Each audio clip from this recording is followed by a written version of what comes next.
महाराष्ट्रातल्या शाहिरी परंपरेमध्ये नव्या उमेदीचा शाहीर पृथ्वीराज माळी, शाहीर देवानंद माळी यांचे चिरंजीव आणि खरोखर सध्या महाराष्ट्रामध्ये एक वेगळं व्यक्तिमत्व म्हणून मी पृथ्वीराजकडे पाहतो। सध्या हा सावळच्या तमाशा पंढरीमध्ये पृथ्वीराज शाहिरीसाठी आलेला आहे, देवानंद माळी आलेले आहेत आणि खूप चांगला प्रतिसाद आहे। इथल्या सोसायटीला 100 वर्ष पूर्ण झाल्याबद्दल जो काही कला महोत्सव घेतलाय त्याचा दुसरा प्रयोग आज करण्यासाठी शाहीर देवानंद माळी आणि पार्टी या ठिकाणी आले आहेत। शाहीर गंधर्व पृथ्वीराज माळी एक तरुण युवा नेतृत्व म्हणायचं या शाहिरीतलं आज आपल्याला पाहायला मिळते। तर पृथ्वीराज, आपण एक खरोखर उमेदीचे शाहीर आहात, कसं वाटतंय? म्हणजे खरं तर आज जशी नाट्य पंढरी म्हणून सांगलीला ओळखलं जातं तशी तमाशा पंढरी म्हणून या सावळच गावाला ओळखलं जातं। आजचा इथला ग्रामदैवत म्हणजे सावळ सिद्ध असा तो असणारा, त्याच्या कृपा आशीर्वादाने आजचा हा शाहिरी कार्यक्रम इथे पार पडतोय आणि रसिकजनांची अशी मागणी आहे की थोडं जुनं आम्हाला ऐकवा आणि तमाशावादातलं थोडं ऐकवा। तर जितकी गुरुकृपा होईल तितका गुरुचा आशीर्वाद माझ्यावरती होईल, तितकं काहीतरी तमाशा अंग गाण्याचा प्रयत्न करेन आणि त्याचबरोबर तमाशाचं काहीतरी आज गण गवळण नक्की तुम्हाला नक्की आज तमाशा गण गवळण ऐकायला मिळेल आणि त्याचबरोबर त्याच ताकदीने तुम्हाला शाहिरी ऐकायला मिळेल। नक्की पहा। धन्यवाद। धन्यवाद। महाराष्ट्रातल्या शाहिरी परंपरेमध्ये एक उमेदीचं नेतृत्व आणि गेल्या 30-35 वर्षापासून शाहिरीला खऱ्या अर्थानं प्रतिष्ठा मिळवून देणारं एक आदरणीय व्यक्तिमत्व शाहीर देवानंद माळी आपल्याकडं आज या ठिकाणी गुरुजी आलेले आहेत सावळजला आणि सावळजचा हा कला महोत्सव सुरू आहे। आज दुसरा कार्यक्रम आहे। त्यांचा चिरंजीव खूप नव्या उमेदीनं पृथ्वीराज माळी समोर येतोय। तर शाहीर, आपण शासनाचे कार्यक्रम करता, आपल्याला राष्ट्रीय पुरस्कार यंदा मिळालेला आहे। आपण सावळच्या या तमाशा पंढरीमध्ये उमा बाबाजी या तमाशा कांबळे आणि बाबाजी साठे पेडकर यांनी पहिला लोकनाट्य तमाशा ज्या सावळला तयार झाला, महाराष्ट्रातला पहिला, आणि मोहना बटाव 1860 ला, आणि पहिली मोहना बटाव ही लावणी आख्यानक लावणी मराठी तमाशातला पहिला वग मानली जाते। इथं आपण आलेला आहे, तुम्ही कार्यक्रम करण्यासाठी इथं आलेला आहे, कसं वाटतंय? खूप छान वाटतंय आणि खऱ्या अर्थानं मी ज्या जिल्ह्यामध्ये राहतो हा माझा जिल्हा नामांकित आहे। हो, ओळख आहे नाट्य पंढरी, शाहिरी पंढरी। हो, तशी खऱ्या अर्थानं तमाशाची पंढरी म्हणलं तर काही वावगं ठरणार नाही। आणि म्हणून या सावळ गावामध्ये त्यांनी पहिला तमाशा सुरू केला की उमाजी कांबळे, बाबाजी साठे, तो जो काळ होता 1860 तो 70चा काळ होता। मौना बटाव वगैरे वगैरे असे वग लिहिले आणि त्यांनी सादर केले त्या काळात। आणि त्या सावळच गावामध्ये की ज्यांनी तमाशाची थाप हलगी वाजवली, मग तो वगनाट्य असेल, रंगबाजी असेल, अशा या सावळच गावामध्ये माझा आज या कला महोत्सवात पोवाडा सादर होतोय। मला खूप आनंद वाटतोय। मला एक असं वाटतंय की तुम्ही शाहिरी वास्त्र वाजवताय पण शाहिरीतनच तमाशा उदयास आलेला आहे, भेदिक शाहिरीतनं तमाशा उदयास आला। मला सांगताना खूप आनंद होतोय की सांगली जिल्ह्यामध्ये जे भिलवडी गाव आहे आणि तुरेवाल्या पक्षाचे जे हे होते कवी शंभू राजू, तिथून ही सुरुवात झालेली आहे। खऱ्या अर्थानं खूप समाधान आहे मी। बरं, तुम्ही आता आलेलात, मला तर असं वाटतंय की इथं तमाशाचं रसिक आहे आणि तमाशाचा बात जरा आपल्याला अवगत असेल तर नेहमी शाहिरी पोवाड्यामध्ये नमन म्हणतो, शाहिरी गण म्हणतो, पण तो ढंग वेगळा असतो, शाहिरी ढंग असतो। पण मी आज प्रयत्न करणार आहे, मी प्रयत्न करणार आहे, माझा मुलगा पृथ्वीराज गाणार आहे की ही सादर करणार आहे तमाशाच्या आपण म्हणून गणगवळण म्हणू, गणगवळण 2-3 गवळण पारंपरिक असा गण करणार आहे। मग माझ्यामध्ये जे सहकारी आहेत आमच्या संगीत शिवण्यासाठी माझे निलेश मोठे असतील आणि बरेच मार्शल भोरे असतील, ढोलकी सम्राट राजू घोलप असेल, तबल्यावरती आमचा राम सुतारबाई, आविष्कार, सुमित, आकाश, माझी मंडळी शाहीर चंद्रिका कल्पनाताई, आशाताई सूर्यवंशी, बालशाहीर हर्षवर्धन वगैरे वगैरे। ठीक, खूप आपण आम्ही ऐकायला उत्सुक आहोत। ऐकूया नक्की।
आजच्या कार्यक्रमाची सुरुवात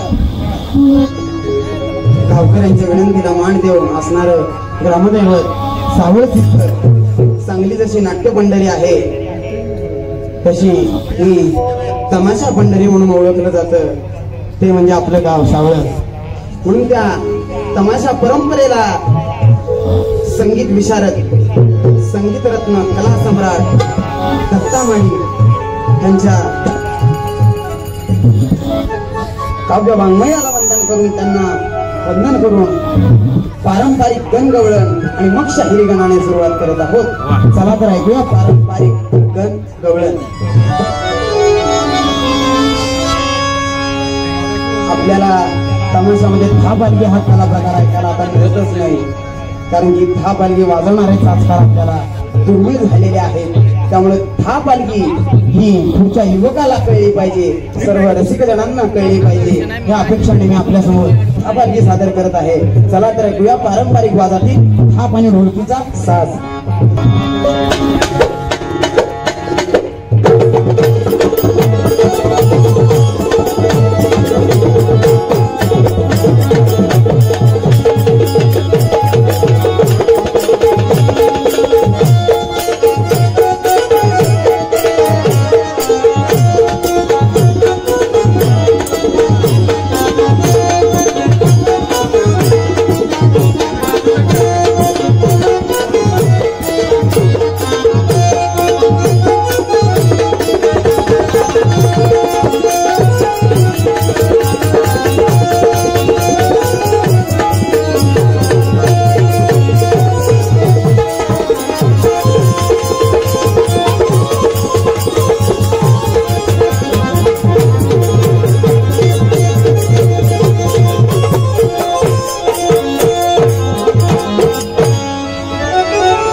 तमाशा वाजातील गण छुमनन छुमनन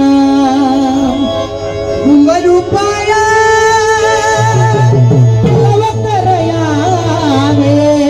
श्री गणराय छुमनन छुमनन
शाहिरी गाणं झालेलं आहे. जरा मागचा आवाज